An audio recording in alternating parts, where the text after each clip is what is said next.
Selamat malam. Selamat malam.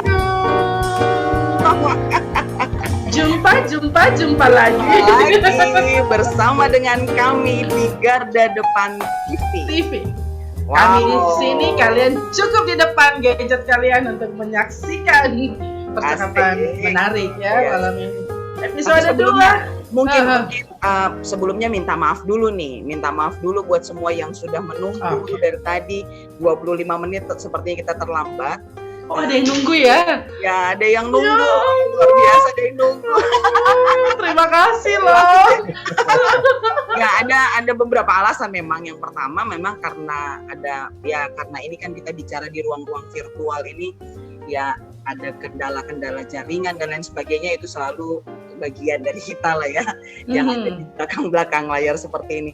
Lalu kemudian memang hari ini Pendeta Boido juga harus melayani guys kita pada hari ini, harus melayani dan baru selesai jam 8 tepat tadi, sehingga memang meluangkan waktunya luar biasa. Beliau harus cepat-cepat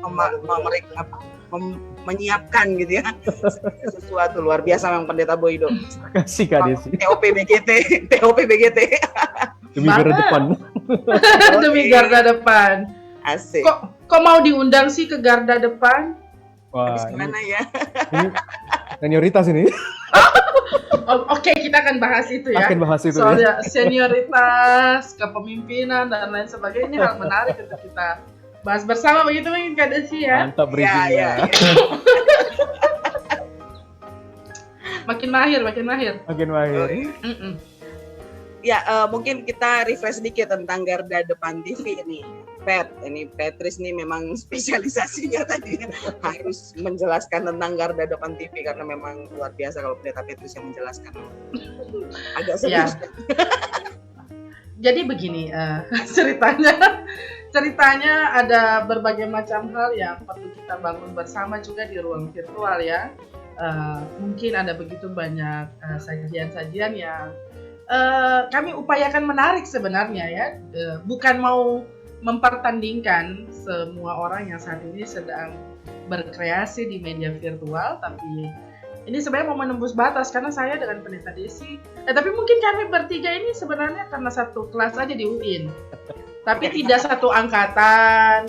Gitu ya, beda dong ya, tidak satu wilayah, jauh sekali. Saya dari Sanga-Sanga, saya yang paling muda lagi ya kan. Iya Dek, aduh, makasih loh Dek, udah sama-sama dengan kakak-kakak. Makasih Kak. ADPA. Jadi gitu sebenarnya, jadi tujuannya Garda Depan ini hadir supaya kita juga mau berupaya menjadi orang-orang yang jadi pionir, mungkin membahas terkait dengan kepemimpinan dan lain sebagainya bersama dengan guest yang pasti akan punya membagi apapun yang mereka pahami terkait dengan pengalaman, pengamatan di sekitar pelayanan dan kepemimpinan. Begitu kira-kira? Yes. Aduh, berat ya, penjelasan awal berat loh. Karena benar Kak Des, banyak yang nanya, kalian tuh ngapain sih? Gitu. Ya. Makanya tema kita dengan tema gospel ini gitu ya. Ini penting. Tema kita gospel ini memang kita bicara soal ngobrol. Ngobrol itu kan berarti nggak bicara juga nggak serius, tapi juga nggak serius-serius amat gitu kan. Tapi isinya yang kita memang harapkan ini akan menjadi berkat buat banyak orang yang mendengarkan gitu. Nah, ngobrol apa ya gitu tadi yang sebenarnya dijelaskan oleh Pendeta Petrus tentang Garda Depan TV ini. Kita ngobrol soal kepemimpinan dalam pelayanan. Nah, ngomong-ngomong soal kepemimpinan gitu ya. Aku pengen kita bahas bersama dong, Pendeta Desi dan Pendeta Boido, Kades dan Mas Boy ya. Terkait dengan satu artikel yang mungkin kita terbiasa pernah bahas, lalu kemudian pernah berkaca pada diri sendiri, apakah tugas tanggung jawab kita sesungguhnya menjadi seorang pemimpin atau kita sekadar menjadi bos. Karena banyak bos itu perlu juga ya dalam berbagai macam pekerjaan dan lain sebagainya. Tapi orang seringkali terpengaruh ketika bosnya itu berlaku layaknya seorang pemimpin yang bijaksana. Beda-beda tipis lah. Dengan Tapi kita pemimpin mau yang gayanya ngebosi gitu ya. Nah, betul. Bos punya jiwa kepemimpinan, yang pemimpin ngebosi lah ya, gitulah kira-kira. Oke, kita tes ya. Ada satu artikel dari liputan6.com. Mungkin kalau nggak percaya sama saya, sama kami, boleh dicek. Boleh dicek artikelnya. Sorry. Judulnya, Anda tipe bos atau pemimpin? Cari tahu di sini. Yang pertama, seorang bos mengelola pekerjaan. Seorang pemimpin menginspirasi orang. Penjelasannya tuh seorang bos akan memberikan tugas dan tugas kepada tim, memantau kemajuan, menilai hasilnya, tapi seorang pemimpin menginspirasi orang untuk secara sukarela berkontribusi pada keberhasilan suatu organisasi. Nah, kira-kira kita Gimana bos ya? atau pemimpin nih? Guess dulu lah ya, pendeta Boydo ya. Iya. Mm-mm. Ya, dari 3 hal tadi itu Satu Ya. dulu, satu. ya. Satu itu ya tentang Mengelola mengelola atau pekerjaan menginspirasi. atau menginspirasi ya. Mm-mm. Dua hal ini berimpitan ya, karena pekerjaan khusus sebagai pendeta ya juga mengelola pekerjaan, memanage begitu pekerjaan-pekerjaan pelayanan, tapi juga di sisi lain ya pekerjaan itu tidak akan jalan efektif kalau tidak menginspirasi orang lain begitu, dan orang akan bekerja mengerjakannya dengan berat hati. Tapi sejauh ini saya masih boleh agak lega sedikit lah. Kayaknya saya lebih ke pemimpin lah. Iya gitu. Saya lebih semangat dengan yang berit itu, yang kedua tadi itu, menginspirasi. Gitu. Mungkin karena nggak pernah maksain lah. Kalau orang nggak tertarik dengan visi tertentu yang ditawarkan, saya nggak ngeyel. Oke, kita visimu apa gitu. Kita komunikasikan begitu. Dan kalau bos ini kan langsung, wah nggak bisa, harus kayak gini, nah gitu. Saya nggak terlalu senang untuk memaksakan yang idealisme sendiri. Oke. Emang berapa lama sih kita nih keasikan ngobrol ya, Pendeta Desi ya, karena mungkin sudah kenal dengan Pendeta Dan Boydo. semua orang sudah mengenal kita. Iya. Emang. Betul. Boleh nggak? Emang Pendeta Boydo sudah berapa lama di jemaat? Sekarang di jemaat mana? Ya ampun, boleh Ada ya? kelewatan ya. Aku masih newbie banget. Newbie. Ya, aku baru 2,5 tahun ya, mau masuk 3 tahun Desember ini jadi pendeta jemaat, khususnya dan ini penempatan pertama kan setelah diteguhkan 2017 di GPIB Jemaat di Benua Balikpapan. Ini penempatan pertama di Jemaat Immanuel Batam, tapi di Poskelkesnya di Solapide Pulau Lingka. Jadi baru mau 3 tahun Desember nanti. Baru berarti betah banget ini ya. Orang biasanya biasanya orang sudah ya gitu. sudah 3 tahun gitu. Iya. Ini hasil karya Pulau Lingka Di ini. Pulau Lingka. Wah. Gonggong. Sayangnya nggak nyampe di Cilacap. Iya, boleh dipesan kali ya melalui PJ-nya ya. Silakan bagi siapapun ya, kita bantu teman. Betul. Hashtag Makasih bantu loh. teman. Iya, silakan. Kalau Pendeta Desi, ya kita lanjut ya ke Pendeta Desi ya. Ada di mana, Kak? Ini ada di mana ya? Sebenarnya ini karena mungkin sudah mulai ngebias nih kayaknya ya. Ya sudah mulai ngebias. Mungkin kalau kayak Boydo, karena tadi pengalamannya 3 tahun di jemaat, mungkin idealisnya masih agak tinggi ya. Kita ini sudah mulai hampir bekarat nih kayaknya gitu ya. Udah mulai hampir bekarat, jadi kayaknya mau bicara antara pemimpin sama bosnya udah mulai bergeser-geser nih kan. Yang awalnya memang lebih suka menginspirasi gitu ya, tapi lama-lama kita sudah mulai nata gitu kan, ngelola jadinya gitu kan. Ini harus begini, kamu menempatkan diri di sini, akhirnya lebih punya kecenderungan tapi bukan berarti banget ya gitu ya. Jadi mungkin kayaknya udah mulai bergeser ke bos kali ya. Oke, jadi masih abu-abu nih antara pemimpin kah, bos kah? Menginspirasi sih, tapi kadang-kadang juga pantau. Harus sesuai dengan apa yang kita ingin. Iya, kayaknya aku juga harus jujur ya ke arah sana. Dan untungnya percakapan ini berlangsung ya, supaya kita Betul betul. refresh lagi. Oh, harusnya cukuplah pada menginspirasi, nggak juga harus pantau. Kalau menginspirasi kan kita sama-sama kerja gitu kali ya. Betul. Kalau yang tadi mengelola pekerjaan itu kan dia suruh Kita orang ngatur. untuk yang kerja, Yang kita ngatur ngatur. untuk begini dan begitu ya. Betul. Konsepnya aja nih yang eksekusi orang lain. Tiba-tiba Oke. sadar, Mempengaruhi ya. tiba-tiba Iya. sadar. Lanjut ya yang kedua. Seorang bos selalu memiliki jawaban. Seorang pemimpin selalu mencari solusi.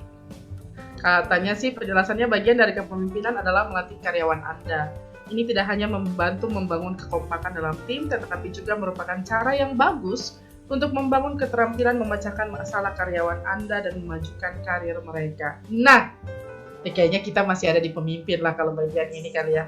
Setuju, Ya. setuju. Kalau itu Iya ya. ya. Ya.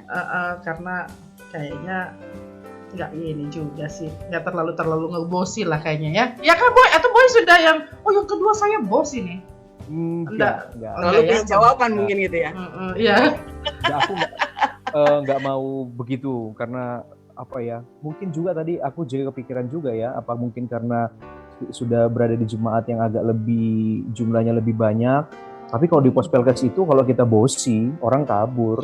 Tahu Betul. sendiri kan Pospelkes kan jumlahnya kecil, kita juga sedang berusaha mengembangkan. Kalau lu kebangetan, ya nggak ada yang ngikut gitu. Jadi kita perlu tanamkan pengaruh di situ. Apalagi dalam tanda petik ya, minoritas secara populasi. Jadi kalau kita anggap enteng, ya akhirnya orang nggak. Tapi untuk yang poin 2 masih tetap harus dengan kemitraan. Jadi nggak bisa ngerjain sendiri itu, nyuruh gitu nggak bisa. Harus sama-sama. Apalagi depan pastori langsung laut ya. Iya. Gereja juga macam-macam. Lempar logo, mau lempar. Biar. Oke, yang terakhir ya sebelum kita mulai percakapan dan sharing kita nih. Seorang bos memantau nilai. Seorang pemimpin Seorang pemimpin menciptakan nilai. Penjelasannya setiap karyawan atau rekan kerja mungkin ya perlu membawa nilai kepada organisasi dan nilai itu harus lebih besar daripada biaya karyawan itu kepada perusahaan. Seorang pemimpin yang baik mampu mengenali keahlian unik karyawan mereka dan memanfaatkannya dengan cara yang memaksimalkan bakat mereka untuk kepentingan perusahaan. Nah, kayaknya ada di mana nih kita nih? Kak Desi dulu kali, Kak Desi. Oke. Kalau Pantau nilai atau cipta nilai? mungkin mulai dari pengalaman saat ikut di POK ya, pendidikan Ekonomi Keindonesiaan yang akhirnya segera merubah arah yang akhirnya mulai mencoba tadi menciptakan nilai, karena di situ kami belajar tentang gimana kita menemukan nilai-nilai positif dari setiap pribadi, karena setiap pribadi itu kan unik gitu ya dan punya kelebihan yang luar biasa gitu. Sehingga akhirnya di situ mulai belajar untuk ketemu dengan siapa saja gitu ya, di jemaat atau dimanapun, selalu mencoba mencari nilai positif dari orang tersebut. Tidak kemudian membuat penilaian tersendiri terhadap orang itu, tetapi mencoba menggali. Jadi kalau orang kan kadang-kadang kalau kita minta tolong atau kita ajak kerjasama, aduh Bu Pendeta saya belum siap lah, saya masih begini dan begitu kan, suka gitu ya. Tapi kemudian akhirnya mencoba menggali gitu ya, apa yang mereka sadari tentang diri mereka, apa yang mereka ketahui tentang nilai positif mereka gitu. Jadi kalau aku ngelihat di poin ketiga ini gitu ya, berdasarkan hasil proses belajar di POK PGI itu, aku lebih condong ke pemimpin sih. Oke. Kalau Pendeta Boydo. Mas Boy. Itu udah kayak ngomongnya Bu Rofa itu. Iya, Pak. Tolong jangan diingatkan Bu Rofa. Iya, belajar untuk melakukan yang menciptakan nilai. Kalau aku Kak, jadi terutama tentang mengenali potensi jemaat ya. Sama kayak tadi ya, khususnya apalagi belajar di tengah-tengah jemaat yang sifatnya masih Pospelkes, itu kan banyak ketidakmandirian dalam banyak hal. Jadi yang pertama aku lakukan ketika masuk di Pulau Lingka itu adalah membentuk tim kerja.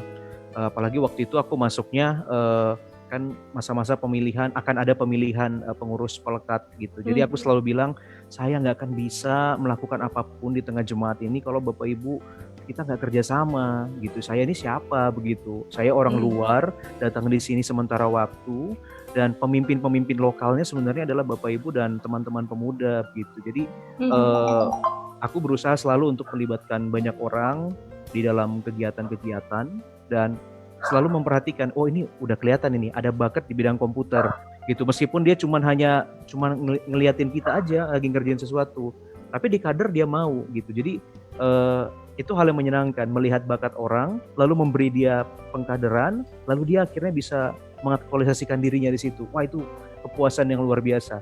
Jadi menciptakan nilai supaya orang tahu potensinya dan dia bisa melakukan sesuatu terkait dengan itu. Berarti senada lah kita semua lah ya. Karena sebenarnya kita sendiri pun tidak mau terlalu dinilai kalau orang itu tidak menciptakan nilai-nilai baik ya. Kadang kita sendiri pun tidak pede, aku ya misalnya, nggak pede dengan apa sebenarnya potensi diri kalau tidak digali oleh orang lain. Dan sungguh merasa terberkati ketika ada orang lain yang melakukan hal tersebut. Nah kemudian rasa diberkati itu yang kemudian kita teruskan lah kepada orang-orang yang ada di sekitar. Dan benar apa yang Pendeta Boydo dan Pendeta Desi sampaikan, ketika kita bisa menciptakan nilai, kerjasamanya lebih nyaman sih. Iya. Karena mereka bangga kan dengan apa yang, oh iya ya ketemu nilai-nilai diri aku. Mantap, maka dengan demikian berakhir. Pendeta Nani bilang gini, Pendeta Alfriani yang besok akan menempuh ujian sidang bilang gini, temanya merah hijau, bentar lagi Natal.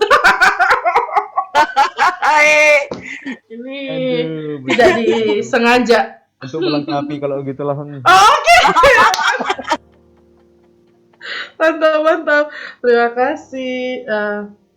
Iya, terima kasih Pak Pendeta Joni Alexander Lonto juga bilang gini, bagus jika masih muda sudah banyak memakai pelayanan.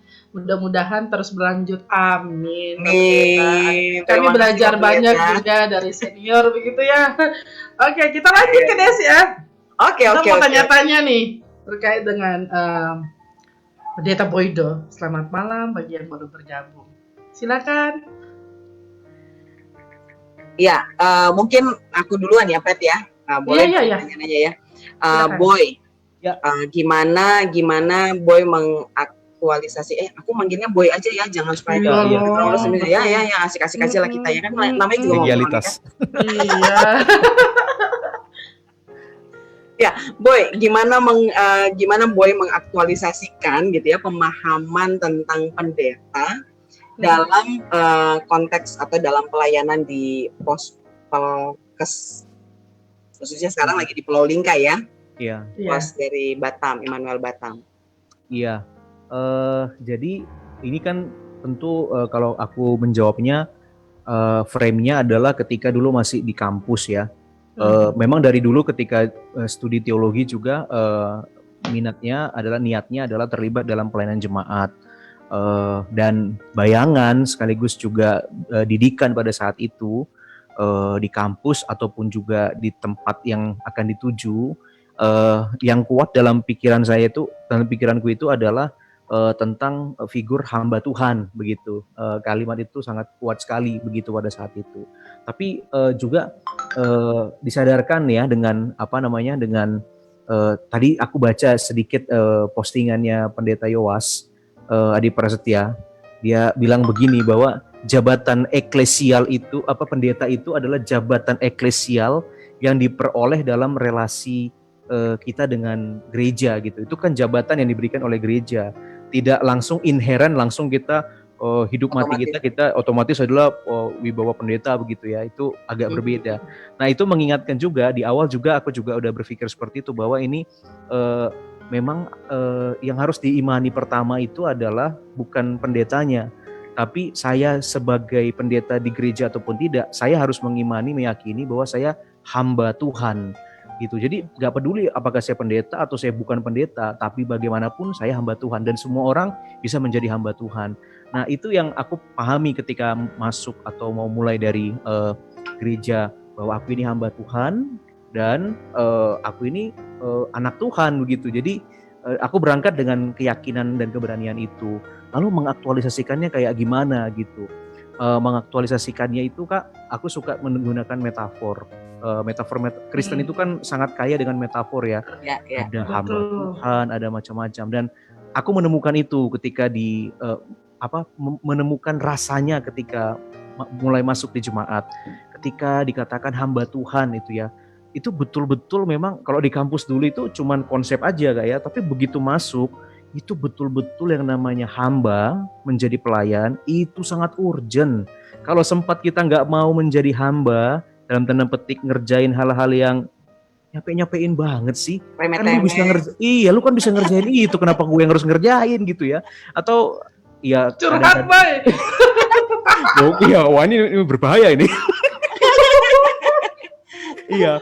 Jadi istilahnya kan betul-betul harus dipahami bahwa hamba Tuhan itu artinya kita adalah orang yang dipercayakan Tuhan untuk mengurus kerumah tanggaan kerajaan sorga yang bentuknya adalah salah satunya adalah gereja. Jadi ya harus nyiap, istilahnya ya, kalau pelayan ya, nyiapin makanan buat tuannya. Ya kita juga nyiapin makanan rohani buat umat gitu. Dan sedapat mungkin itu harus bergizi gitu, dan kalau bisa sedapat mungkin itu enak gitu. Jadi nyiapin itu, aku butuh waktu cukup lama untuk menyiapkan sesuatu yang aku lakukan begitu contohnya. Jadi hamba itu betul-betul menyiapkan sesuatu untuk orang lain.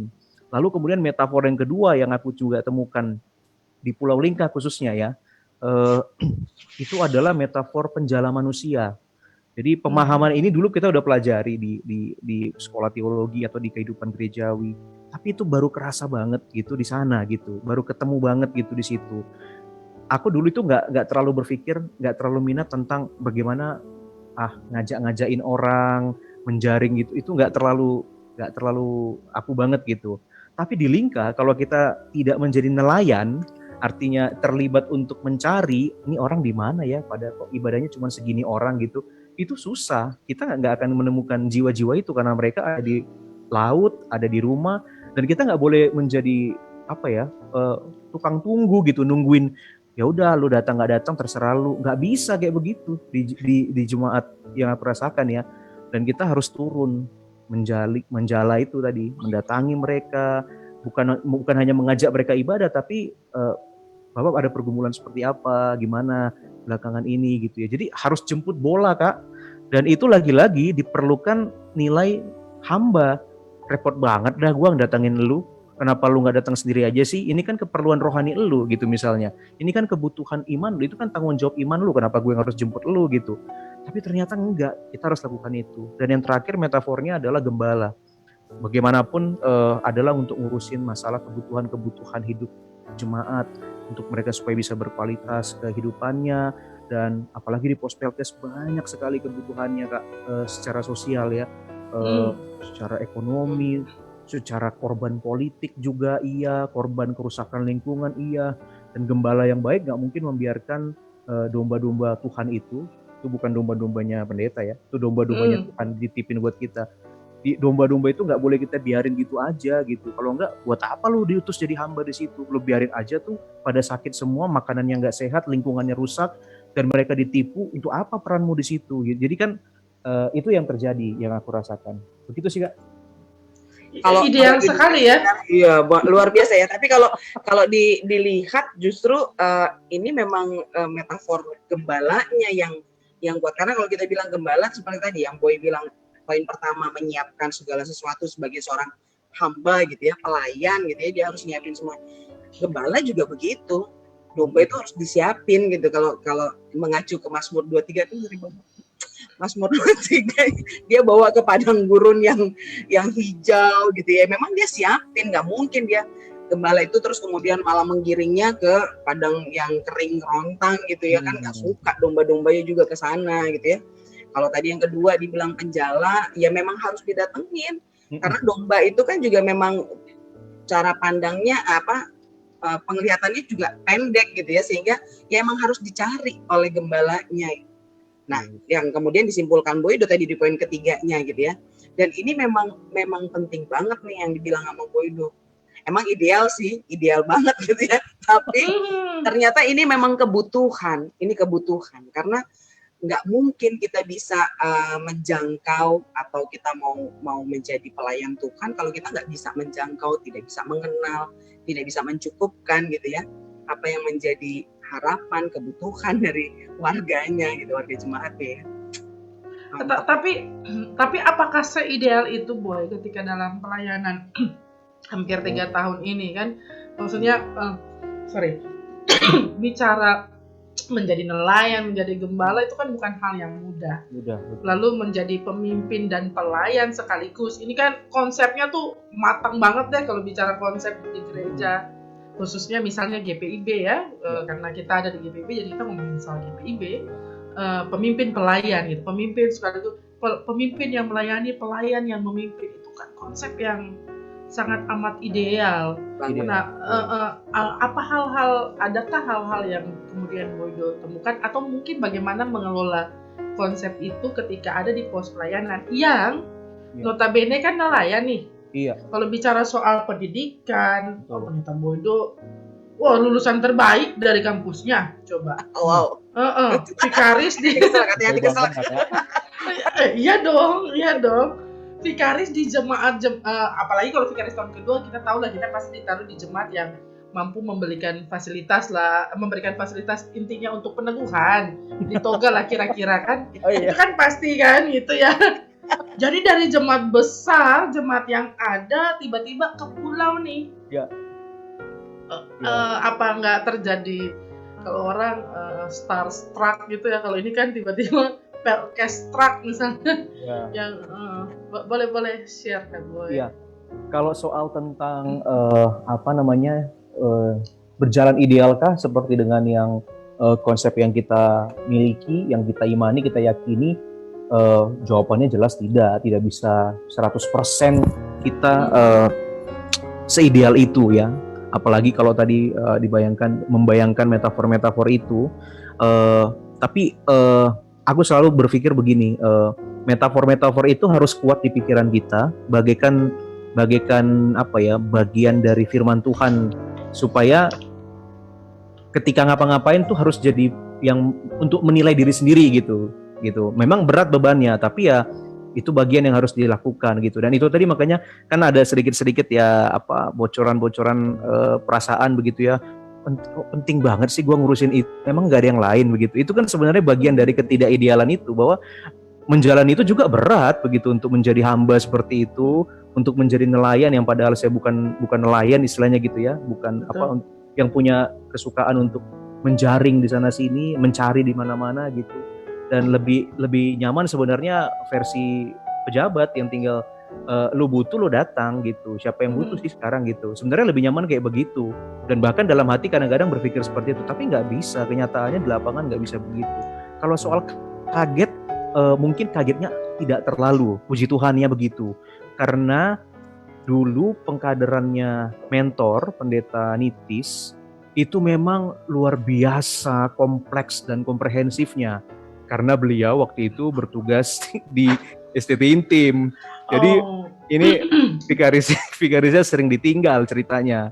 Nah, sehingga sering ditinggal, jadi semua hal itu betul-betul harus terlibat gitu. Jadi betul-betul belajar banget dari sini yang gini dan gitu gini. Jadi akhirnya udah sampai seribet-ribetnya. Termasuk juga mentor pertama juga begitu. Dan juga bahkan ketika masih mahasiswa praktek di Sumber Kasih, Pendeta Jeffrey Sompotan, waduh, tiga mentor ini memberikan kepercayaan sehingga kemudian belajar dari kompleksitas di lapangan. Dan satu lagi yang mungkin orang nggak tahu, Kak, kenapa aku nggak terlalu kaget ketika masuk di Pulau Lingka dengan segala keterbatasan, kesulitan, tantangan konteksnya. Dulu aku waktu SMA, SMP tuh suka main game namanya Harvest Moon. Harvest Moon beda zaman kita ya, itu game apa itu? Game bagaimana itu ya? Game itu tentang pertanian. Jadi kita sebagai seorang, ya seolah-olah kita petani dan kita mengelola sawah kita, mengelola ladang kita. Dan aku suka sekali main itu. Dan hidupnya itu betul-betul deso. Dan itu membantu aku untuk, aku pengen masuk di GPIB. Karena pasti akan ada pengalaman kayak begini. Ngurusin masalah ladang, bagaimana caranya supaya jangan sampai kita minus, bagaimana supaya kita juga dengan masyarakat di kota itu, di desa itu jadi rukun. Wah, ini menginspirasi. Jadi itu ikut sedikit mempengaruhiku. Jadi ketika masuk di Lingka, wah terwujud impian di game itu gitu. Ya beda, game zamanku kayak Tetris doang.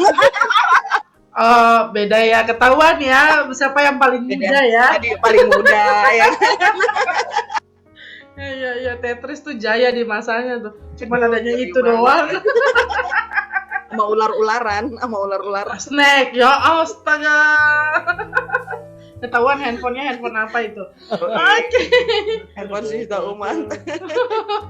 Lanjut Kades, mumpung ada pendeta Boydo ini. Kita gali. Ya Boy. Menarik banget ya tadi yang disampaikan oleh Boydo itu ya. Sebenarnya kalau tadi pertanyaannya memang tergambar jelas di waktu kita games tadi pertama ya. Racing tadi pertama itu emang Boydo bukan tipikal yang mengelola harus bagaimana gitu. Dia emang lebih mencari-cari untuk gimana cara bisa menginspirasi itu gitu ya. Emang tipikalnya pemimpin banget, udah cocok nih kayaknya. Cocok jadi pemimpin, maksudnya iya. Pemimpin. Iya. Jangan kemana-mana dulu. Iya. Fokus ya. Siap. Nah, berkaitan Minum. dengan semua habis tuh air minum ya. Berkaitan dengan kepemimpinan tadi. Nah, Boy, boleh nggak share tentang gambaran tentang pemimpin dan pelayan ketika menjadi pendeta di pos Polkas itu sendiri? Iya. Apa yang menjadi lebih utama gitu ya, menjadi lebih utama, apakah pemimpinnya atau kepelayanannya gitu ya, pelayanannya atau kepemimpinannya gitu. Kira-kira bagaimana tuh Boy? Ada yang bisa kita dengarkan share-nya? Iya, jadi salah satu yang aku syukuri ketika masih vikaris itu ada satu tugas baca, walaupun aku nggak terlalu suka karena terlalu banyak buku yang harus dibaca, tapi satu bacaan yang aku waktu itu wow gitu ya, ada buku judulnya Kepemimpinan Strategik kalau nggak salah, Poli ya. Ada satu itu Kak, satu tokoh yang dibahas di situ dalam buku itu, namanya itu Robert K. Greenleaf. Nah dia itu dari perusahaan American Telephone and Telegraph. Dia memberikan sebuah istilah dan menurutku itu penting dipahami khususnya untuk kita yang di gereja begitu. Konsepnya dia itu bahasanya yang mungkin sudah pernah kita dengar, tapi servant leadership. Nah dia bilang bahwa istilah yang harusnya kita gunakan itu adalah bukan pemimpin yang melayani, tapi yang dikatakannya itu adalah pelayan yang memimpin. Jadi penekanan itu, lu itu pelayan. Core-nya di pelayan ya. Dan begitu. Jadi lu itu diberikan kepercayaan. Anda diberikan kepercayaan untuk gimana caranya supaya pekerjaan-pekerjaan ini jalan. Jadi makanya harus ada fungsi koordinasi gitu. Tapi tetap bagaimanapun hakikatnya adalah pelayan. Jadi ketika di pos Polkas Kak, itu sebenarnya bisa ada pilihan. Sempat ada yang pernah bilang gini sama aku, wah enak nih Boy masuk di Pulau Lingka gitu, kayak di cottage aja tuh ya kan, paling juga kerjaannya nggak banyak lah, ibadahnya juga dikit itu di sana. Ada tuh yang pernah bilang gitu sama aku, jadi seolah-olah mengatakan bahwa ini bakalan santai banget pendeta Boydo di situ, bakalan kayak lagi di mana gitu ya, di Maldives kali begitu ya. Jadi tapi itu lagi-lagi aku berpikir wah asik juga kayaknya santai, tapi nggak bisa Kak. Kalau kita berpikir bahwa kita adalah servant dan kita menemukan di sana ternyata Tuhan bilang ini loh masalah, ini loh kesempatan, ini loh peluang. Loh masa servantnya bilang udah deh santai aja, nanti kan ada yang gantiin kita. Ini kan bisa nerusin itu. Kalau kita berpikir kayak begitu, waduh integritas sebagai hamba gimana gitu. Nah jadi makanya di Pulau Lingka banyak sekali pekerjaannya Kak levelnya sosial. Gitu. Jadi orang mungkin akan tanya nanti ya, kok level teologisnya di mana? Tapi ya muatan teologisnya itu di pekerjaan-pekerjaan sosial yang dikerjakan bersama dengan jemaat. Di antaranya yang kukerjakan bersama dengan jemaat ya Kak, itu adalah pertama-tama itu kemitraan, upaya untuk membangun kerjasama di antara para warga gereja sendiri dan juga warga masyarakat. Itu kampung kecil banget, hanya 70 kakak dan gereja ada di situ gitu. Jadi orang bahkan melihat gereja itu sebagai pemimpin di situ yang menata kehidupan di situ, dan itu sudah berlangsung sejak zamannya motivator dulu, Pak Elias, Ibu dan senior-senior yang dulu. Nah jadi yang perlu dilakukan, dan aku hanya meneruskan. Lagi-lagi aku nggak punya kreativitas apapun sebenarnya, karena aku hanya melanjutkan apa yang sudah baik dilakukan oleh pemimpin sebelumnya, yaitu kemitraan. Karena masyarakat suku laut itu dulunya hidupnya di sampan. Mereka itu sifatnya individualis, tidak guyup seperti masyarakat agrikultur begitu. Jadi yang sangat perlu dibina adalah membentuk kerjasama, termasuk untuk membangun atau kehidupan berjemaatnya sendiri. Kemitraan itu yang pertama harus dilakukan. Terus hal yang sosial, yang sifatnya kayak perekonomian itu, termasuk kemandirian ekonomi gereja. Karena kalau kita nggak mandiri gerejanya, kita hanya mengharapkan, sorry nih Kak ya, mungkin agak frontal ngomongnya ya, kesannya jadi gereja hanya mengandalkan persembahan jemaatnya saja, dan kadang-kadang kita terus-menerus amplop persembahan ini, amplop persembahan itu, jadinya kasihan jemaatnya kan banyak yang ekonomi lemah gitu. Nah makanya gereja harus berpikir lagi gimana supaya dana gereja itu gak hanya dari persembahan umat yang ekonominya rendah begitu. Nah kemudian kita usahakan bikin perekonomian gereja, kantin sama warung, omsetnya per bulannya bisa 3,5-4 juta, dan itu sangat mendukung pelayanan di sana. Termasuk juga pemberdayaan ekonomi masyarakat seperti yang kakak pakai itu, yang di telinganya Kak Petris, itu ada salib, gitu. Kak Desi bilang buat Kak Desi dong. Habis ini Kak Desi pesan ya. Oke, pasti aku pesan nanti. Ya gitu-gitu Kak contohnya. Jadi itu memang harapannya sih bisa jadi ekonomi alternatif, walaupun saat ini ternyata karena kesulitan pemasaran ya, maklum belum pintar juga membangun kemitraan masalah pemasaran. Jadi ya ini baru bisa jadi uang jajan tambahan untuk kaum ibu, kaum pemuda di sana. Tapi setidaknya mereka sudah punya kesibukan baru yang selama ini sampah buat mereka. Habis makan gonggong, kerang atau siput itu dibuang depan rumah, ternyata itu bisa jadi duit begitu. Wah itu membuka mata sebenarnya buat perekonomian mereka. Hal yang lainnya yang paling saya getol di situ, berjuang untuk bersama dengan jemaat adalah pendidikan. Karena masyarakatnya banyak yang buta huruf, sekolahnya jauh, pergi ke sekolahnya itu hampir butuh setengah jam, dan itu menggunakan bot, menghabiskan biaya mahal, ya gereja support. Jadi kita pikirkan gimana caranya cari donatur untuk mendukung pengadaan transportasi anak-anak sekolah dari 3 pulau sampai ke sekolah itu. Kita cari donatur, dan juga bagaimana caranya supaya mereka habis pulang sekolah nggak langsung main, tapi tambah ilmu gitu. Kita bikin GPIB mengajar programnya namanya.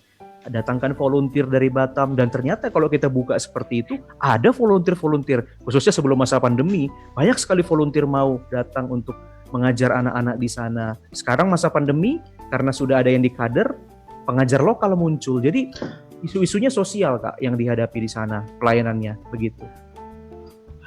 Boleh tahu nggak ya Boy, emang apa sih yang kamu impikan ketika kamu jadi pendeta dengan konsep kerja begitu? Kita yang dengarnya aja kan kayak, meskipun pasti dulu pendeta Desi juga gitu di Pospelka. Ketika berada, ya realita. Ya dong, itu tersiar di mana-mana. Gitu. Boleh dicoba deh tanya, cross check lah. tapi memang apa yang kemudian Boy mau wujud nyatakan gitu? Apa visi Boy sendiri ketika jadi pendeta? Maksudnya gini, aku takutnya semangat itu kemudian nanti luruh ketika masuk di jemaat induk. Kadang apa nggak ngegas dulu tuh, maksudnya coba santai-santai dulu Boy, nanti pelan-pelan, atau gimana? Atau Boy mau bilang enggak, konsep kepemimpinan saya seperti ini, atau pelayanan yang tadi Boy sebenarnya sedang ini ya, coba luruskan ya, bahwa core kita, kalau nggak salah Pak Iwanmu juga pernah ngomong itu ya, core kita itu pelayan gitu. Jadi kalau pemimpinnya hilang, kamu tetap seorang pelayan kan gitu. Kira-kira Boy mau wujudkan apa nih? Jadi Kak, kalau aku ya sebenarnya ini berarti menelisik ke dalam diri ya. Aku udah sering ngobrol sama istri soal ini, karena menurut dia, pandangan dia, gayaku dalam menjadi pendeta itu agak, bagi dia ya, kurang umum buat dia gitu. Harusnya lebih banyak ngurusin masalah pastoral di jemaat gitu, sehingga frekuensi perkunjungan ya, ibadah-ibadah yang gitu-gitulah gitu. Nah, aku kan terlalu banyak merambah sampai ke level yang sosial. Bahkan kemarin sempat agak terancam, bahkan mungkin masih akan terancam untuk masalah-masalah yang sifatnya politik dan masalah ekologi yang kalau terlalu tegas akhirnya terancam. Kenapa mau ngambil resiko ke sana? Jujur Kak, aku nggak punya aku punya gambar visi, tapi visinya itu cuman istilahnya dalam tanda petik ya, itu doktrin GPIB yang aku setujui gitu, yaitu mewujudkan damai sejahtera bagi seluruh makhluk. Aku setuju dengan hal itu. Cuman sebenarnya aku bukan sedang mengejar itu. Aku boleh bilang bahasa susah Kak ngomongnya karena ini agak lain sedikit. Spiritku di situ, itulah bahasaku.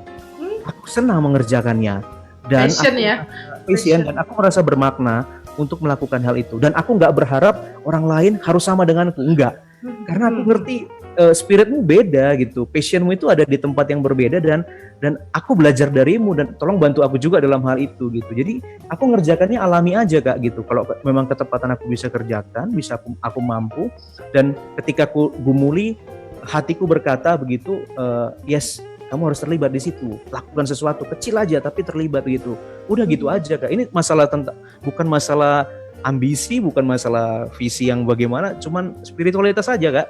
Dan ada di situ, dan aku bahagia melihat orang lain bermakna hidupnya, khususnya di tengah-tengah ketertindasannya. Entah mungkin ada juga history of life yang tapi aku nggak sampai ke sana, cuman aku merasa bahagia bersama dengan Tuhan mengerjakan itu. Wah, emang Boydo ya. Banyak kutipan ya malam ini ya, bahagia bersama dengan Tuhan, bersama dengan itu. Ini banyak banget tadi, dan tadi tuh kutipan tuh banyak banget, bagus. Emang kalau bicara spiritualitas ini udah nggak usah ditanya deh gitu. Ya, nggak usah ditanya. Emang dia selalu mengalir dengan spiritualitasnya ya. Betul. Luar biasa loh. Ya. Kades, gali lagi Kades. Kita masih punya waktu ya. ini. Sebenarnya banyak kalau Boydo ini. Kalau mau ya tapi mungkin gini, apa yang tadi disampaikan Boydo memang di kondisi-kondisi yang ideal ya, artinya memang kondisi jemaat yang mungkin secara spiritualnya Boydo dapat kliknya di situ gitu ya, lalu kemudian dia bisa mengekspresikan itu dengan baik. Nah sekarang ketika kita suka tidak suka di masa sekarang ya, dalam kondisi kita ada dalam pandemi ini kan situasi kondisi yang memang mikir juga enggak gitu kan, kita enggak terpikirkan tentang hal ini, enggak pernah ngebayangin sebelumnya, atau pada saat kita mempersiapkan diri kita pun juga membangun spiritualitas untuk menjadi pelayan itu pun enggak pernah terpikirkan soal badai yang akan muncul ini gitu.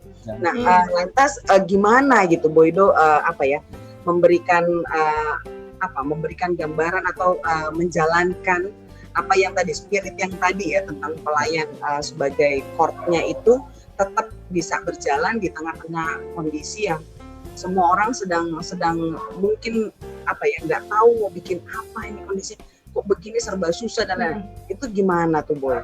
Iya, tambahan Boy sebelum jawab. Atau jangan-jangan Boy itu punya tawaran baru nih di masa gereja pandemi.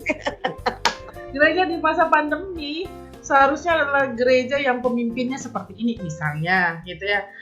Harus ada, kalau istilahnya Pak Yowas sering pakai kan, Pak Pendeta Yowas Adi Prasetya gitu. Mungkin beliau nonton karena beliau sering banget webinar bareng Boydo ya. Luar biasa loh.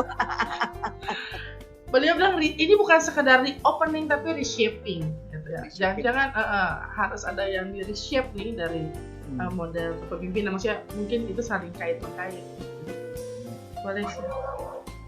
Di masa pandemi ini, jadi yang pertama nanti soal pemikiran tentang usulan, tapi ya itu tadi ya, mungkin lah ya, aku juga nggak pernah mikir ini, tapi karena tanya gini jadi memikirkan kok aku kayak gitu ya kemarin itu.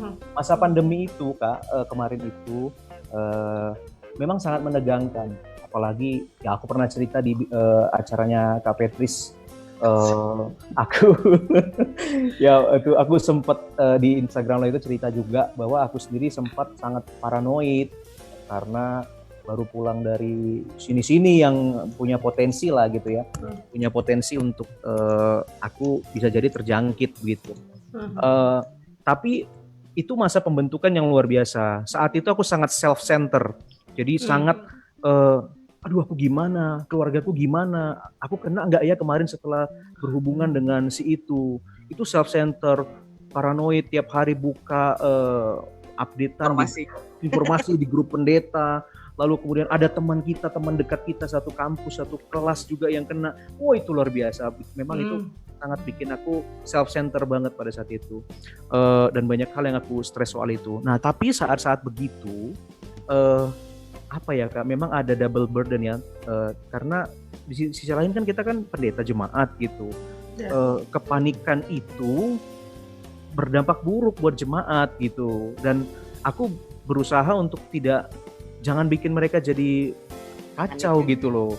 Padahal memang aku lagi kacau pada saat itu, jadi makanya itu pergumulan berat dan aku nggak punya solusi apa-apa. Tapi memang pada saat-saat itu justru Tuhan membentuklah, aku yakini begitu. Saat-saat aku self-center itu, lalu kemudian aku mulai coba merelaksasi diri gitu. Misalnya sedikit menjauhkan diri dengan media sosial, lalu kemudian aku alihkan perhatianku pada bagaimana saat lagi nggak bisa ibadah ketemuan, Lingka itu, jemaat di Pospel Solavide di Lingka itu Kak, gereja itu tidak pernah tutup Kak. Selama aku pelayanan di situ, tidak pernah tutup kecuali malam. Karena saking tingginya intensitas pelayanan di situ. Jadi begitu gereja itu tutup 1 bulan, itu sepi betul pulau itu rasanya. Kayak nggak ada pelayanan, nggak ada kegiatan. Kan lintas pulau mati lah ya, pulau mati. Jadi begitu, orang cuma hanya melaut aja kerjanya. Nah jadi kepikiran, apakah harus begini gitu ya? Apakah ada cara lain yang aman buat kita? Nah lalu kemudian karena aku nggak punya jawaban, itu masa-masa relaksasi 1-2 minggu, aku nggak punya jawaban, aku hanya bisa berefleksi. Lalu kemudian itulah titiknya aku mulai masuk pada ikut webinar. Karena aku nggak punya jawaban, aku nggak tahu harus ngapain. Aku ikut webinarnya, khususnya Pendeta Yowas, aku ikut terus itu biasanya waktu itu ya. Sekarang udah agak kendor. Ikut, karena aku pengen tahu apa yang dia tawarkan. Meskipun dia jawabannya itu selalu terkait dengan kota besar, dan dia katakan untuk kota-kota kecil apa desa kayak kami itu ya harus berpikir secara kreatif. Gak dapat juga jawabannya. Ikut acaranya yang lain, ikut juga di acaranya Kak Petri, siapa tahu tuh ada bocoran-bocoran dari pendeta-pendeta begitu kan, atau dari segi-segi ekonomi gimana caranya, gimana mikir gitu. Dan akhirnya ya ada keberanian untuk mencoba sesuatu yang agak berbeda. Misalnya udah, kalau gitu ada anak-anak muda yang punya gadget, dan mereka bisa akses kok rekaman suaraku gitu. Udah aku bikin aja rekaman aku pimpin ibadah, aku rekam, aku kirim ke mereka gitu. Jadi ibadah tetap berlangsung selama masa-masa pandemi, meskipun mereka nggak bisa ikutin streaming dari Immanuel Batam, tapi suara mereka sanggup lah untuk mendownload suara, dan mereka ibadah di rumah. Mereka bahkan menantikan suara pendetanya, istilahnya begitu ya. Pendeta kok belum dikirim, udah jam 2 gitu. Kayak domba mengenal suara gembala lah. Wih, Mama Mia ya. Kota Bobale nih kayak gitu. Iya, jadi mereka merindukan, mereka mencari gitu ya. Bahkan kemudian ada yang sampai akhirnya puji Tuhan karena lagi musim teri waktu itu ya. Jadi langsung beli HP supaya bisa ngelihat streaming, apalagi kalau Pak Pendeta lagi streaming di Immanuel, supaya bisa lihat satu keluarga begitu. Itu kan kita jadi terenyuh kok. Kecil loh itu pelayanan, itu cuman masalah rekaman suara doang, cuman kemauan aja untuk ribet, lu pakai gitar nyanyi jemaat, sekarang kita berdoa, itu kan ribet sebenarnya. Mending kita nggak ngapa-ngapain gitu kan, udah induk kan ada gitu, kenapa kita nggak kesana. Jadi aku cuma itu aja loh, kenapa Pendeta Boido tidak reference aja langsung ke induk misalnya, kenapa nggak reference aja langsung misalnya ada yang sinodal kamupel gitu. Ini yang aku sampaikan, yang aku menjadi usulan Kak, tapi juga belajar dari IG-nya Kak Petris, dari waktu sama Kak Desi itu pasti ya webinar lain. IG-nya Uin Suka. aku di situ tersadarkan, khususnya ya karena Kak Petris yang memulai ya waktu itu ya. Kak Petris ini memang inspiratif sekali memulai pada saat itu. Dia itu berusaha, Kak Petris itu ya, Pendeta Petris berusaha untuk membangun relasi dengan orang lain di tengah-tengah ketegangan. Dan kenapa aku nggak reference banyak ke induk pada saat itu? Bukan karena aku nggak menghargai, tapi relasi aku dan jemaat itu beda rasanya dengan relasi mereka dengan sinode, dengan mupel, itu beda gitu. Apalagi kalau kita punya hubungan yang baik dengan jemaat begitu. Jadi ketika mendengar suara kita saja atau video kita saja atau pesan kita saja, mereka merasa diperhatikan. Sehingga makanya apa yang perlu ditawarkan di tengah-tengah masa pandemi ini, aku melihat kayak penghayatan apa yang aku lihat ya, banyak orang mengeluarkan konten. Istilah kasarnya, para pendeta-pendeta menjadi lebih banyak mengeluarkan konten renungan. Media sosial kebanjiran renungan. Tapi mereka kosong relasi. Ya. Itu persoalannya gitu. Tampil nggak hadir ya? Iya, maksudnya bagus sih. Iya, ada musiknya, ada macam-macamnya begitu. Tapi kan dia nggak engage gitu, kayak bahasa Kak Petris, engage gitu ya. Dia nggak engage dengan orang. Makanya kita melihat ada penurunan viewers di dalam ibadah-ibadah online, betul. dan macam-macam, dan itu nyata gitu. Kenapa?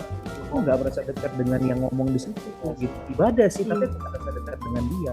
Nah, jadi makanya yang harus diisi di masa-masa pandemi, apalagi yang belum bisa ibadah secara normal, maka ya mau nggak mau para pendeta, presbiter harus tetap terkoneksi dengan mereka. Ada relasi, entah apapun bentuknya, entah itu rekaman atau entah itu telepon atau apapun, harus ada relasi dengan mereka. Kalau enggak, mereka nggak akan nonton juga, mereka akan kering, mereka akan stres, mereka coba cari hiburan-hiburan lainnya, dan kadang-kadang edukasi-edukasi yang keliru, kebencian-kebencian, penggemar video-video debat itu muncul karena nggak memuaskan dengan video-video yang sangat moderat itu yang biasa kita lakukan.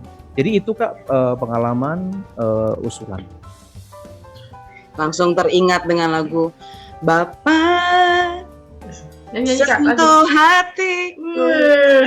Ngeri. Ada amin saudara-saudara. Ya, memang sentuhan itu penting ternyata ya. Kalau apa yang dikatakan oleh Boydo ini gitu ya.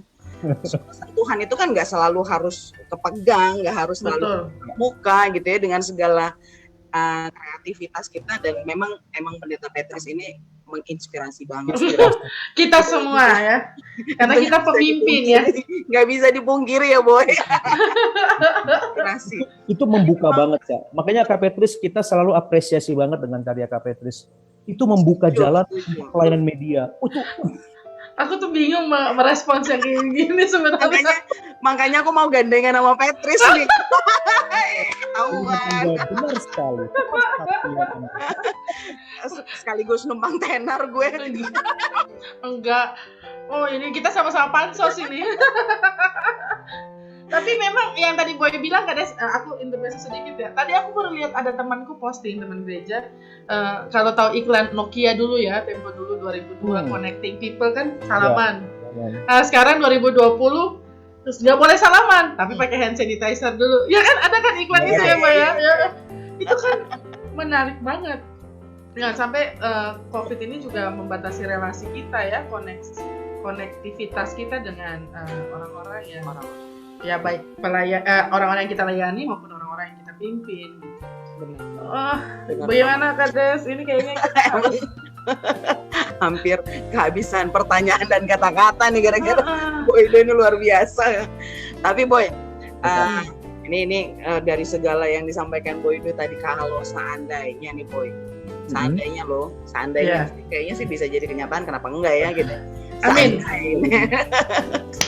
Ini pertanyaan kunci ini sebenarnya Boy. Kalau Boydo nih jadi pemimpin di kalau sekarang kan masih di pos ya, lagi di pos. Kalau menjadi pemimpin di jemaat induk atau mungkin di jemaat di lingkup mupel, pusat pelayanan, atau di lingkup sinodal mungkin ya. Amin. Who knows gitu kan, ya kan? Apa sih? Apa nih yang menurut Boydo gitu ya penting untuk dikerjakan di situasi-situasi yang sulit seperti ini.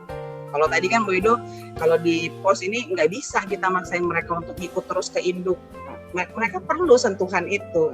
Nah, tapi kalau misalnya nih Bu Edo dipercaya dan suatu saat nanti pasti akan dipercaya untuk ke level-level itu gitu ya, ke tingkat-tingkat itu, kira-kira apa yang sebenarnya dibutuhkan gitu untuk menjangkau mereka yang mungkin jauh lebih luas dengan kondisi yang mungkin lebih kompleks dan lain sebagainya. Gimana? Khususnya di tengah masa pandemi seperti ini ya Kak?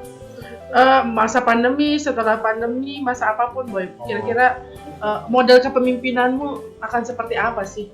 Yang ideal menurutmu dan yang akan kamu terapkan. Gitu kali ya, Kak Desi? Iya.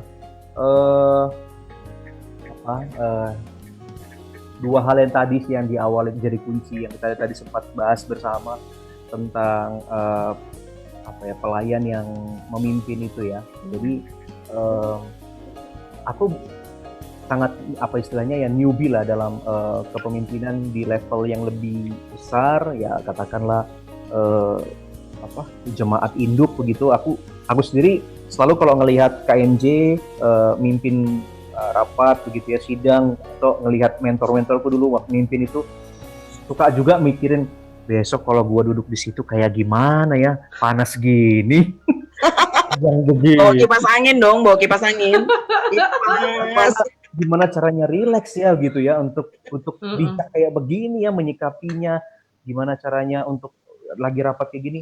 Aku sendiri memang masih membayang-bayangkan, nggak ya, lagi-lagi kan memang sangat beda sih aku di Pospelkes ini karena memang klop banget begitu loh. Aku juga bingung gitu, tapi juga bersyukur gitu Tuhan temukan dengan pasangan jemaat yang klop di hatiku begitu. Ada memang hal yang ini tapi itu nggak terlalu dominan. Kalau nanti di jemaat induk atau levelnya mupal dan seterusnya, saat ini masih misteri buat aku. Apa yang harus dilakukan, kepemimpinan seperti apa. Tapi di bayanganku kepemimpinan itu bicara soal tentang memberi pengaruh kepada orang lain gitu. Jadi, memengaruhi ya? Ya, jadi kita itu khususnya dengan jabatan pendeta itu keuntungannya adalah kemampuan untuk mempengaruhinya bisa lebih luas sebenarnya. Tapi pengaruh ini kan sifatnya dua. Bisa dia pengaruh yang positif atau bisa pengaruh yang negatif. Nah, bisa pengaruhnya itu untuk memajukan kepentingan umat atau memajukan kepentingan saya gitu.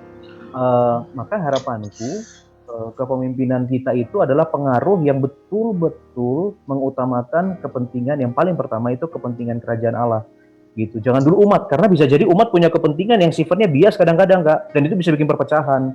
Jadi setuju. Kepentingannya Tuhan dulu. Ini misinya Tuhan ini di mana? Pelayanan untuk kemanusiaan ini di mana? Itu dulu. Jangan Anda nawarkan, oh kami punya kepentingan begini karena kami tapi jemaat juga dombanya Allah. Jadi Allah dulu yang diutamakan. Lalu kemudian kita dialogkan dengan kebutuhan kontekstual kita. Jadi konsisten aja sih Kak, masalah kepemimpinan ini perlu dilakukan. Yang pertama adalah tadi itu, majukan kepentingan kerajaan Allah, itu yang paling utama kepemimpinannya. Dan yang perlu dilakukan kedua adalah pengaruh yang kita utamakan, betul-betul lah kita sebagai pendeta, bahasa kasar ya, biarlah kita terbelakang begitu, biarlah umat yang di depan, biarlah mereka yang berkembang begitu.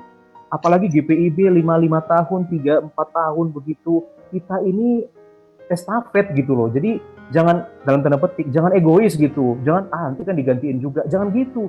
Kamu harus berusaha semaksimal mungkin supaya nanti dia juga bisa berjalan lebih mantap gitu, lebih happy, lebih bagian yang sudah kita tutupi, dia akan tutupi yang lain. Jangan nanti sama itu lagi gitu. Jadi kita ini bersama-sama kolegialitas gitu. Jadi kepemimpinannya betul-betul memperhatikan kehendak Tuhan dan memperhatikan kolegialitas. Kita ini teman, kita meneruskan teman-teman kita, senior-senior kita gitu. Jadi itu sih Kak, dan di tengah-tengah masa pandemi khususnya, apalagi di semua masa, aku perhatikan Kak ya, kepemimpinan yang paling vital dan berpengaruh adalah kepemimpinan yang dia itu bagus atau baik dalam relasi.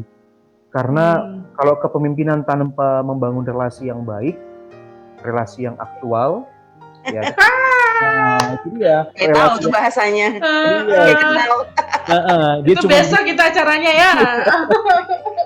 relasi yang baik begitu ya, dan itu relasinya tuh sebaiknya intim atau dekat ya dengan orang yang dipimpin, dibina gitu.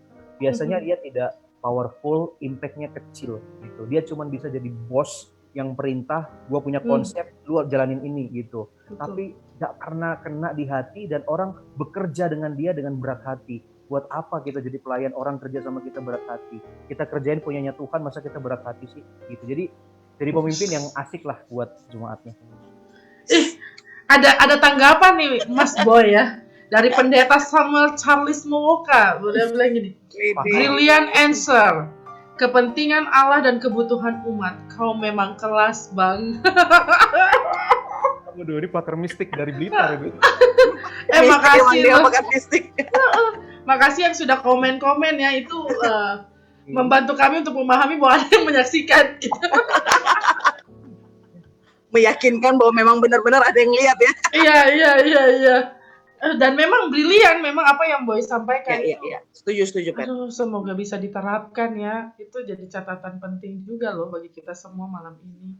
Ya. Karena memang sudah mulai jadi kecenderungan bahwa setiap kali kita melakukan satu kepemimpinan atau apalah aktivitas apapun, memang lebih ada kecenderungan untuk berpusat pada diri gitu ya. Berpusat pada diri. Karena itu juga gitu ya, firman Tuhan kalau kita lihat hampir selalu diulang-ulang gitu kan. Harus selalu diulang-ulang gitu, diingatkan untuk lakukan dulu apa yang menjadi pekerjaan apa yang dipercayakan Allah itu ya, artinya pekerjaan kerajaan Allah tadi yang dibahasakan oleh Bu Edo itu gitu kan. Dan memang ini harus diulang-ulang karena yaitu kecenderungan manusia balik lagi lihat dirinya lagi gitu kan. Ya karena lebih ingin untuk mendapatkan prioritas gitu kan. Betul. Mendapatkan prioritas dari banyak hal. Betul. Iya. Ada closing statement nggak? Terus aku harus baca dulu, Pet. Aku harus baca. Tidak mau. Ada pendapat yang menarik nih dari ahli mistik di Blitar. Memang Mbak Petrus itu sudah memberikan contoh tidak jadi bos tapi jadi bos. Makanya aku ke distract tadi. Apa coba mau aku baca? Nggak enak. Emang dia pemerhati luar biasa loh itu. Luar biasa. Bung Mowoka ini emang tapi luar biasa. kata-katanya berima ya, tidak jadi bos tapi jadi itu bos. Memang cuma bisa didapat oleh suhu yang bernama Samuel Charles Mowoka. Hanya mistikus ya saya. Menarik sekali loh, Boy. Kayaknya harus ada part 2 bersama dirimu nih ya. Nanti kita atur lah ya. Kita belum bahas model-modelnya seperti apa. Kita belum bahas yang teknis-teknis lah, spiritualitas, kepemimpinan dan lain-lain nih. Ini kayaknya seru banget ini. Benar. Boy, boleh closing statement nggak, Boy? Apa kata-kata mujarabmu terkait dengan gospel, terkait dengan pemimpin dan pelayan? Pemimpin dan pelayan. Ini closing statement ini gimana gitu rasanya ya? PR ya. Yang pengaruh besar soalnya dia. Kayak bab 5 tapi belum sentuh bab 1, itu gimana itu kan? Ini apa nih ketua kelas ya? Kode keras ini. Kode keras ketua kelas soalnya. Iya, closing statement. Tapi mungkin ini untuk closing statement untuk hari ini saja. Tapi biar ini menjadi sesuatu yang kontinu dalam kehidupan kita masing-masing ya. Saya berangkat ketika mau menjadi pelayan Tuhan itu murni pemikirannya ya memang melayani di gereja gitu. Nggak kepikiran mau jadi bos, nggak kepikiran juga mau jadi orang yang hebat-hebat tinggi-tinggi begitu. Karena hanya satu yang sebenarnya motivasi utama waktu itu melayani di gereja itu, karena saya ingin mengajak jemaat, membantu mereka untuk memaknai kehidupan di dalam Tuhan. Itu indah gitu. Karena itu yang aku rasakan di dalam Tuhan itu sangat indah gitu. Selebihnya itu kesempatan-kesempatan. Jadi ketika kita diberi kesempatan oleh Tuhan, lalu kemudian menjadi pemimpin, ingat aja panggilan mula-mula gitu. Bahwa tugas kita itu melayani kok gitu. Itu masalah kepemimpinan itu masalah pengaruh untuk membantu orang lain lebih dekat dengan Tuhan. Jadi kalau kepemimpinanmu tidak membantu orang lebih dekat dengan Tuhan, aku rasa kepemimpinan itu pasti harus dikoreksi gitu. Tapi kalau kepemimpinan Boom! Ngeri. Itu keren banget tuh Boy. Kalau kepemimpinan kita tidak mempengaruhi orang untuk dekat dengan Tuhan ya percuma ya, sia-sia. Harusnya cukup cinta dan rahmat-Mu Tuhan gitu. Mantap, betul. Tapi ya ini memang PR banget ya. Nggak boleh dikomentarin ya kalau closing statement. Boleh. Ini acara kita. Ya, soalnya lagi belajar dari host, bukan dari bos, dari host. Ini sebenarnya harusnya sudah closing segment, tapi kalau mau tanggapi boleh lah ya. Ya, maksudnya kadang-kadang memang gitu ya, memang seperti yang dibilang tadi Boy itu ya, kita sebagai seorang pelayan kita harus bisa menghantar gitu ya orang untuk mengalami dan merasa dekat dengan Tuhan gitu ya, mengalami kedekatannya dengan Tuhan. Tapi tanpa kita sadari terkadang ada jebakan yang juga muncul gitu.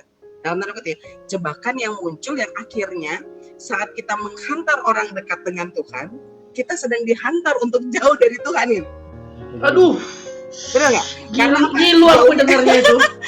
Maksudnya jauhnya dalam pengertian gini, orang akhirnya ikut mengantar kita untuk akhirnya melihat pada diri kita. Memusatkan, mungkin bukan kita yang sedang memusatkan diri pada diri kita, tapi orang lain mengantar kita untuk memusatkan pada diri kita lagi gitu. Contoh sederhana nih, kita di jemaat itu kan kadang-kadang lebih suka ya orang harus menyebut kita Bu Pendeta gitu ya, Pak Pendeta gitu, yang akhirnya membuat kita memang ada jarak yang begitu kuat gitu ya dengan mereka, sehingga akhirnya ketika kita mau membawa mereka sebagai kawan, sahabat gitu ya untuk lebih dekat, akhirnya kita juga terus dibangun untuk lu emang pimpinan gua nih, lu tunggu dulu apa kata Bu Pendeta gitu ya. Tindakan apapun juga nanti tunggu Bu Pendeta lagi cuti, tunggu dulu apa yang disampaikan. Kan ini tanpa kita sadari menghantar kita ini sedang lagi dibuat jauh gitu ya. Ini kan ya kondisi-kondisi ini yang akhirnya tadi kembali kata Boy, emang harus ada proses refleksi diri gitu ya, proses untuk penilaian terhadap diri kembali supaya ingat lagi gitu kan proses awal gitu ya, bahwa kita dipanggil emang pelayan gitu kan, bukan tiba-tiba jadi pemimpin gitu kan, tapi kita dipanggil pertama memang jadi pelayan gitu. Ini artinya warning aja, warning. Benar. Kalau Kak Desi kita yakin lah kalau nanti jadi udah nih kayaknya yang host kita ya. Tapi betul, tapi saya harus itu bold, italic, underline itu ya, kalimat itu tuh. Kalau ini udah cocok lah, karena dia udah tahu persis ya bagaimana memengaruhi orang untuk dekat dengan Tuhan. Orang sudah jauh, jangan dekat dengan Tuhan. Oke, kita akan. Terima kasih loh Pak Pendeta Boydo Rajiv Hutagalung. Aca. Terima kasih banyak. Iya, ini benar-benar pelayan banget. Ketika beliau selesai melayani, beliau juga melayani melalui garda depan ya. Itu luar biasa loh. Luar biasa. Garda depan itu soal pengaruh, Kak. Asik. Berat memang nama ini Boy ya. Berat ini nyaman banget. Kayak mau stop episode 2 tapi harus lanjut. Sudah terlanjur ya. Masa depannya indah ini Kak, masa depannya. Asik. Iya Boy. Ini iya. Pokoknya sehat-sehat. Salam buat istri, anak, dan jemaat di Pulau Lingkai ya, begitu ya Pendeta Desi ya. Iya. Sampai kita jumpa ya kita nggak pernah jumpa ya tiap hari ya di media virtual yang lain ya. Selalu indah pada waktunya katanya gitu. Betul. Tapi bersyukur ya percakapan malam ini dengan Pendeta Boydo itu banyak hal yang menginspirasi lagi gitu ya, kembali mungkin di angkatan-angkatan yang sudah mulai menua ini kembali di refresh lagi, ayo dong gitu. Kayak lagi ada malaikat putih gitu kan yang lagi terbang-terbang langsung bilang, "Woi, ingat panggilannya, woi." Jadi keinget itu lagi. Makasih banyak, Boy. Dan ternyata nggak cuman kalau dilihat dari yang disampaikan oleh para pendengar pada hari ini gitu ya, ada yang kemudian mengatakan terberkati dengan pembicaraan hari ini. Siapa dia ya, nanti kita mau dilihat saja dia. Namanya Omega Aristanti. Nah itu Omega Aristanti yang menyampaikan pembicaraan malam ini sangat memberikan berkat gitu ya, luar biasa. Terima kasih sekali Pendeta Boydo sudah mengisi ruang kami pada malam hari ini, sangat memberkati gitu ya, buat kami sangat menginspirasi banyak hal, dan tentu merefresh kembali kami yang pendeta-pendeta yang juga mungkin sudah mulai terpengaruh dengan banyak hal gitu ya. Iya. Situasi kondisi di lapangan gitu ya. Dan ya puji Tuhan akhirnya harus diingatkan malam ini gitu. Betul. Diingatkan malam ini di ulang tahun Pelkat PA GPIP Dirgahayu Pelkat PA yang ke-61 dengan semangat mengabdi, luar kami biasa. satu di pelayanannya gitu ya. Jadi selamat tahun Pelkat PA. Lalu untuk tadi ada yang bilang, aduh telat nih gabungnya, nggak apa-apa. Nanti bisa lihat tayangan episode 2 di channel YouTube Garda Depan ya, YouTube ya. Itu nanti akan ada di sana. Nggak akan lama kok jedanya. Ini langsung ini. Ini langsung. Tim di belakang layar langsung edit habis. Langsung edit ya. Pokoknya segera lihat di YouTube Garda Depan TV. Garda Depan. Ya, Fred, mungkin minggu depan kita akan ditemani juga dengan pasti pengalaman yang berbeda ya. Kalau sekarang kita dengan Pendeta Boydo yang sudah berpengalaman di jemaat 3 tahun, kita tahun depan minggu depan dong. Banget loh tahun depan. Minggu depan. Udah mau libur aja dia. Minggu depan kita akan ketemu dengan yang berpengalaman 2 tahun, tapi sebagai seorang vikaris. Kita akan berjumpa dengan vikaris David Sihite. Kita akan jumpa dengannya ya. Nantikan kita, jangan pernah lupa setiap hari Minggu jam 8 malam WIB atau 9 WITA atau 10 WIB. Nah, jangan pernah lupa catat tanggal. Catat itu. Kalau agak-agak molor sedikit tunggu aja lah, sabar. Iya. Kita karena baru episode yang kedua ya. Proses penjaringan. Iya, ya. Ini perlu diperbaiki. Tapi senang tadi ada yang nanya kok belum mulai ya. Aduh kayaknya kita ditunggu-tunggu banget. Oke deh kalau gitu ya. Oke. Kita pamit ya. Terima kasih. Tuhan berkati ya semuanya.